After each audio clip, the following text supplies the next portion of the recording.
Good afternoon. Thanks to the IMC team and Nedbank for hosting us. I'm representing Bravado. I'm the MD. And today we just want to talk about how to communicate, to connect with youth through authentic and meaningful experiences beyond lockdown parties. Over the past couple of years, we've noticed that young people do not want to be categorized based on gender, based on where they stay, and based on age. What we're starting to see is a rise of tribes, a group gathered around shared values. And so we decided to dig a bit deeper and ask ourselves, so who are the youth? At a basic level, youth are students, first-time earners, and future employed. Why future employed? We don't like calling them unemployed because we believe that they've got a future coming up ahead. They're very optimistic about their ability to take on challenges, and besides the pressure that they're facing, they're overcoming socioeconomic challenges. But when we double-click, they're sub-tribes under the major tribes. So we've got activists, we've got gadget enthusiasts, we've got socialites, we've got wellness seekers, and many more. However, these young people actually go between these sub-tribes. So when you think about it, you can have young flexers who are gadget enthusiasts, but also life hackers. You can have activists who've got side hustles and are also socialites. So when you start communicating with young people, you need to start looking at the fact that you can double-click and look at these tribes. What do they value? Young people value empowerment. They want brands to empower them. They want to know that you're there for them and you're backing them. Another thing that they want guidance. They want to feel that you're guiding them towards the future that they want. And access is very important. And that is access to technology, access to information. As we've seen, most webinars are thriving because young people want access to information. And another thing that they're looking for is inspiration. And how do they show up?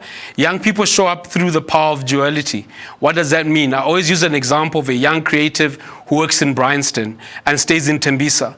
During the week, he spends probably 80% of his time at work and in and around restaurants in Rosebank and Braamfontein. But then during the weekend is in Tembisa. Do you classify that young person as a township person or as a person in the northern suburbs? But then you look at them, even when they're on different platforms, they show up differently, and that's very important to note. And they know exactly what they want.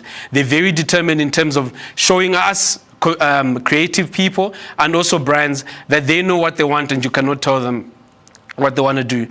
But then when you look back into our history, South Africa has always had youth disruptors. If we go back to 1967, there was a Defense Amendment Bill, which was the conscription bill that said young men, white men that was, they needed to go and save time in the army. That meant that young white men were leaving their families and going out to fight, and most of them ended up in Angola. And that had a different effect on them. And when you look at it, came 1976, the student uprising. That also had a different ratio effect. 1994 had a different one, and so did 2015 when we had Fees Must Fall. Come COVID-19, we want to refer to this as a generational disruption that is the ultimate equalizer. It doesn't matter whether you stay in Bryanston and I've got access to everything, Wi-Fi, you've got access to all the gadgets. Earlier on, there was a presenter that said, these are young people that have got access to 5 screens.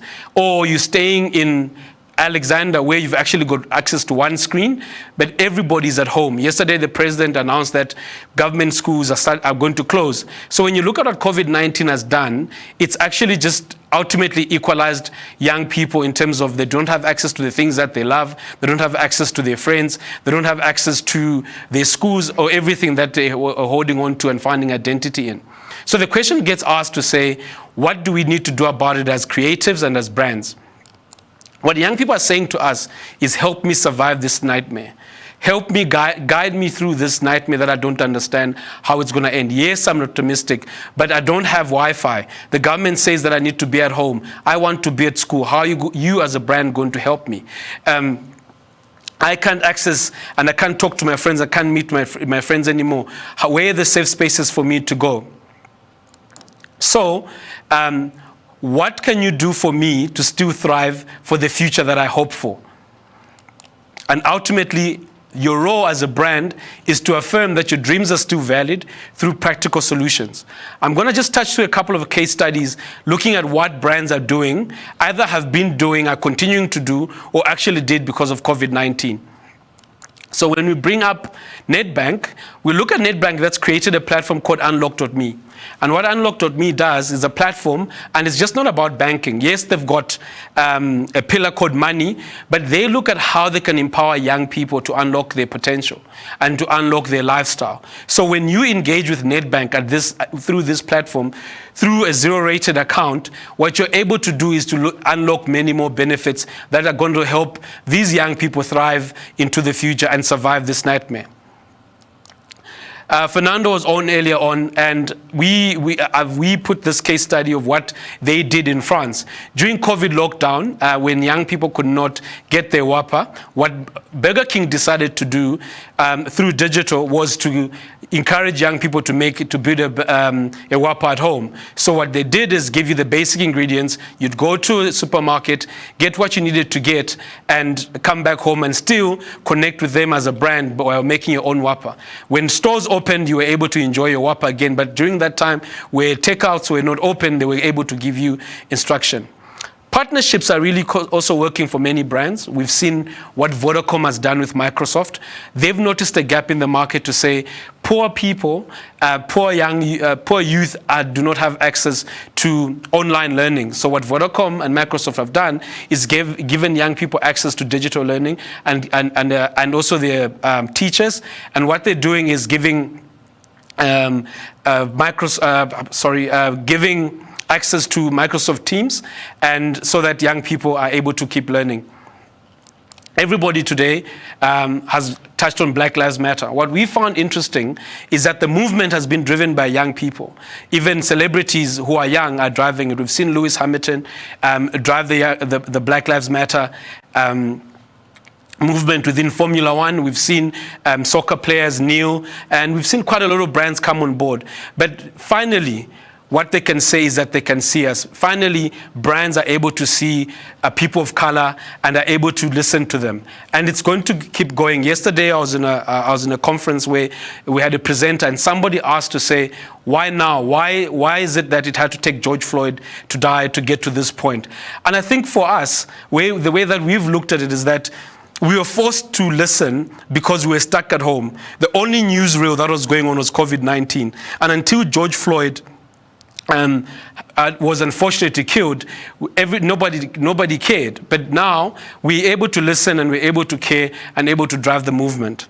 We saw Facebook jump on board for small businesses and for young people as well by creating a platform called Shops, which is basically giving young people who own small businesses to have a platform where they can do online learning. So again, young people want you to give them the tools to survive this nightmare, but at the same time thrive. And this is one of the practical solutions that Facebook has provided.